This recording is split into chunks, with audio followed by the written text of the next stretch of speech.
بسم اللہ الرحمن الرحیم۔ وہ خود ایک اعلیٰ عہدے پر فائز سرکاری ملازم تھا۔ اس کے 3 بیٹے تھے، تینوں سونے کا چمچ منہ میں لیے پیدا ہوئے اور شاہانہ زندگی گزرتی رہی۔ وقت تیزی سے گزرا اور اس کے نام کے ساتھ ریٹائرڈ لگ گیا۔ عہدے کی مدت ختم ہوئی، ریٹائرڈ ہو گئے اور اب زندگی کا سفر انتہا کی طرف چل پڑا۔ بیٹوں نے باپ کے عہدے سے خوب لطف اٹھایا۔ کہتے تھے، ہمیں کیا فکر ہے، ہمارا باپ 22 گریڈ کا افسر ہے، ہمارے کام خود بخود بنے گے اور بنتے بھی رہے۔ ایک ٹیلی فون کال پر سب کچھ قدموں میں حاضر ہو جاتا تھا۔ پھر وہ دن آ گیا جب بیٹے یہ بھول گئے کہ یہ وہی باپ ہے جس کے نام و عہدے کی وجہ سے لوگ ہمیں سر کہتے تھے۔ باپ کسی بیماری کی وجہ سے چلنے پھرنے اور بولنے سے معذور ہو گیا۔ بیٹے کہنے لگے، اب تو باپ کی کمزوری دیکھی نہیں جاتی۔ ایک بیٹے نے کہا کہ ابا کی جائیداد و مال کی تقسیم کرتے ہیں، نہ جانے کب مر جائے۔ اب تو شرم آتی ہے بتاتے ہوئے کہ لوگ کیا کہیں گے۔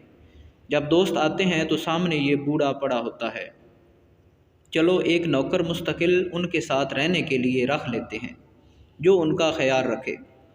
20,000 ماہانہ دے دیں گے۔ نوکر آ گیا اور اسی گھر کے ایک کمرے میں باپ کو فرش پر گدا لگا دیا گیا۔ نوکر کو کہا کہ اس کا پورا خیال رکھنا، ہمیں کوئی شکایت نہ ملے۔ بیٹوں کی شادیاں ہوئیں۔ ایک نے گرمی کی چھٹیاں گزارنے فرانس کا پروگرام بنایا اور دوسرے نے لندن اور تیسرے نے پیرس کا، اور ہر جگہ اپنا تعارف 22 گریڈ کے افسر کے بیٹے ہونے سے شروع کرتے۔ نوکر کو تاکید کی کہ ہماری 3 ماہ بعد واپسی ہوگی، تم بابا کا پورا خیال رکھنا اور وقت پر کھانا دینا۔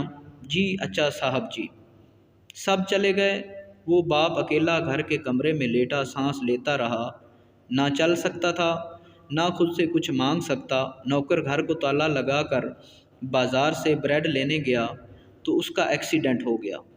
لوگوں نے اسے ہسپتال پہنچایا اور وہ کومے سے ہوش میں نہ آ سکا۔